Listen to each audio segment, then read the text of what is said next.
Hello everybody, welcome back to another episode of Marvel Watch List.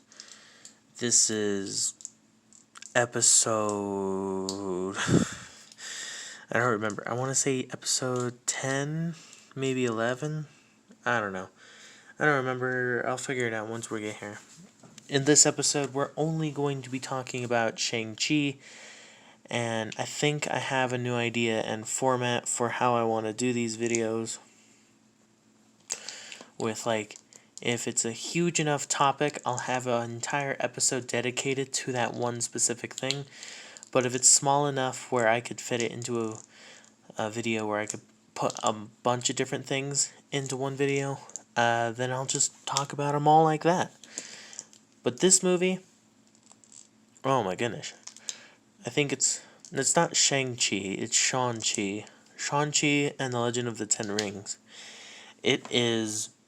Whew, this movie was great. This movie was amazing. And I know I'm going to be dating this episode, but it's literally a week away. I watched this movie for the second time, a week away from the Spider-Man No Way Home movie. And makes me wonder what some of the characters were setting up for that movie. But I bet anyone here who's seen the recent film theory episode about Marvel and all that should probably know what I'm talking about. But if not, I'm not going to do a refresher on it because it's not my video. And I want you to go over and watch his video and support him. Not just listen to it from me. But yeah, as you could probably tell by the title and all that, this is going to be a deep dive and discussion over my thoughts on Shang-Chi and the Legend of the Ten Rings. First things first, this movie was very, very good. This movie was great. And I thought it was very nice. From the characters and the visuals and the CGI effects and just the overall story of this was amazing. And this was just one of the coolest movies I've ever seen to introduce a new superhero. I think this is definitely not number one for me, but it's totally top 3. I'm not gonna give out details of what my other 2 are, but this one is totally top 3. And my goodness, this movie was great. From all the actors that portrayed these characters were just really good and amazing.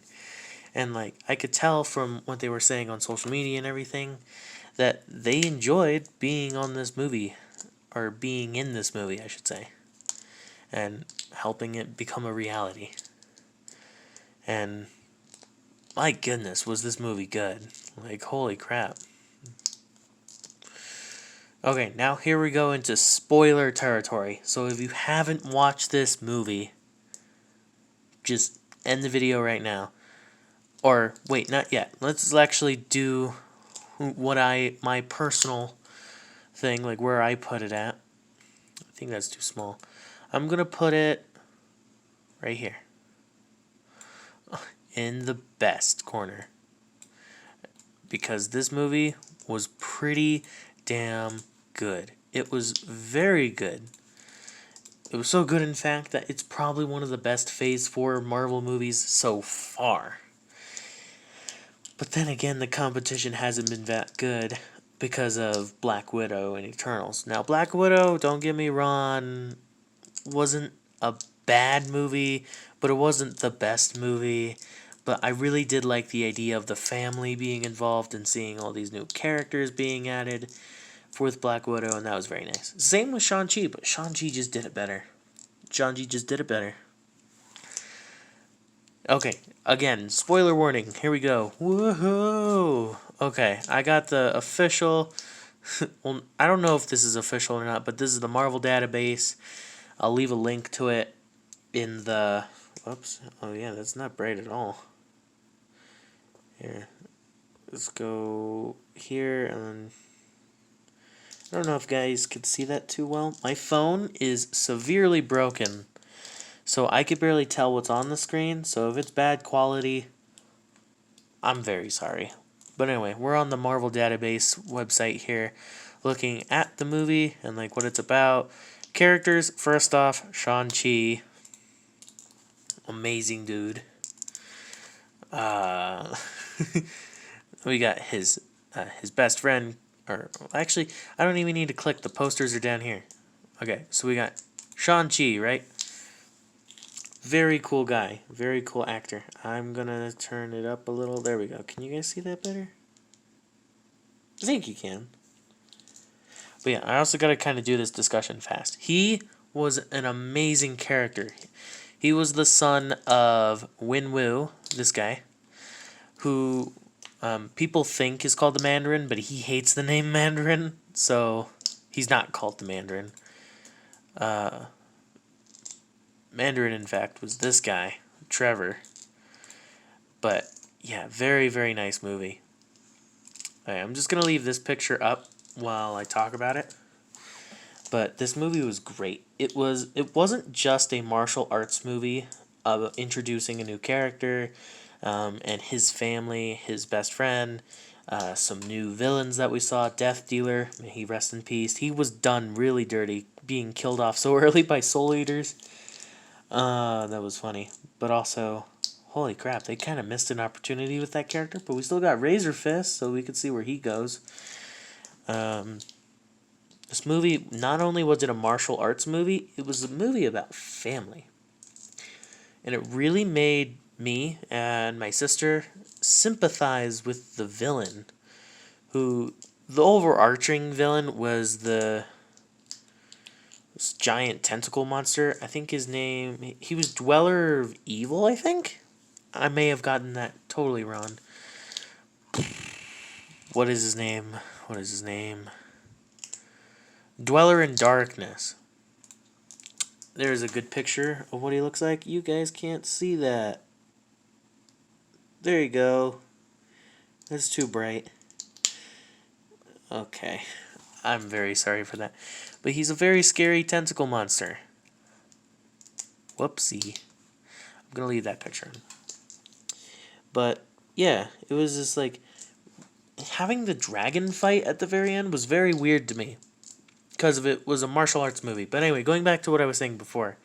Not only was it a martial arts movie talking about this new character, it was also sympathizing with the villain, with the dad, Winmu, losing his wife, and like, who else would feel terrible? Like, this poor man.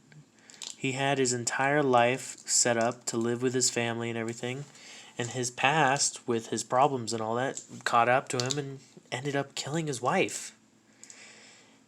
And that was super sad. And then having the parallels of him and his wife fighting, showing how graceful and how they like started to fall in love for each other, was amazing. Like that dance fight at the very beginning. It sounds weird when you say dance fight, but when you watch the actual fight, it seems a lot like a dance. But in the ending of the movie with Shang-Chi fighting his dad, you could see that they were doing the exact same moves, but feeling completely different. Like, they had an aggression. They wanted to, like, to the point of killing each other. It was so crazy and dramatic that, like, you could tell there was so much emotion with that scene with, like, the characters getting so upset at one another and their family. And then Shang-Chi expressed how he actually feels to his dad. His dad finally realizes that he did, like, give up his family for quite a while. And then kind of drove it to the point of almost killing off an entire village and releasing a giant demon monster. All because he thought he hurt his wife. It's crazy. And then this story with Shang-Chi's sister is so sad because it's like he really did abandon her in her time of need. And she can never forgive him for that. But it does look like by the end of the movie, they have both forgiven each other for everything that they've done. And here's some more here's some more spoilers. If you didn't know there was after credit scenes, there's two of them. Number one is alright, I'll get into it here in a bit. But the second one with his sister, I don't know how to say it. What's his sister's name? I don't remember how to say it.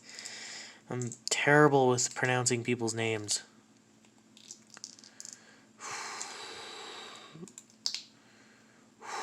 How do you say that name? Ziling? I think Zailing? I hope I'm saying it right. But this girl, she's a badass and so cool, and now she's the leader of the 10 Rings. But a newly formed version of the 10 Rings, which is so cool. And then after that, it said the 10 Wings will return, and it's like, how will she return? What will she do? Is she gonna be evil like her dad, or is she gonna be like what she did already? Like, is she just gonna start a boxing fight match thing, like a championship underground arena thing where they fight, where they had Black Widows? If you guys didn't see that there was a Black Widow actually fighting in the tournaments, then your guys are kind of blind. But anyway, got a little off track. The first after credit scene for this movie was pretty cool because it shows that the rings were sending out a beacon, but a beacon to what? And again, spoilers, and then spoilers for that film theory video. If you guys never saw that one, Matt Pat made a pretty good discussion of like Galactus might be coming. And that's honestly terrifying and awesome for me. I'm gonna brighten that up so you guys can see that better. And yeah, that's pretty much all I wanted to talk about. This movie was great. The family dynamic was amazing. How they resolved the problem in the very end was amazing. Seeing Wen Wu pass away and get eaten by the giant monster dweller was sad. And my god. And shout out to Maurice. You guys know who Maurice is? Shout out to him. He's cool. Very cool character. But yeah. I've gone on a little bit too much for talking with this video. But if you guys did enjoy, please leave a like, comment down below, and then click on one of these two videos. I don't know what videos I'm going to put up. Probably another watch list thing, probably the latest one, and then whatever YouTube thinks one of my videos is best for you. And yeah, that's pretty much it. I'm gonna leave it on this picture now while I talk about like other things real quick before I end it. Outside of making videos and everything, it is finals again for school, so I have been incredibly busy. I'm sorry. And my last laptop that had the recording software on it is completely dead. Like, never coming back dead. But I might get a new one soon, so don't worry. And I still have a disc copy of my actual recording software, so I might even record on this computer. I just have to get permission. But, again, hope you guys enjoyed. And if you guys are in school, good luck on those finals. And I'll see you all in the next video. Goodbye. Also, if you heard clicking, it was just me fidgeting with this little cube thing. I have a tendency of doing that.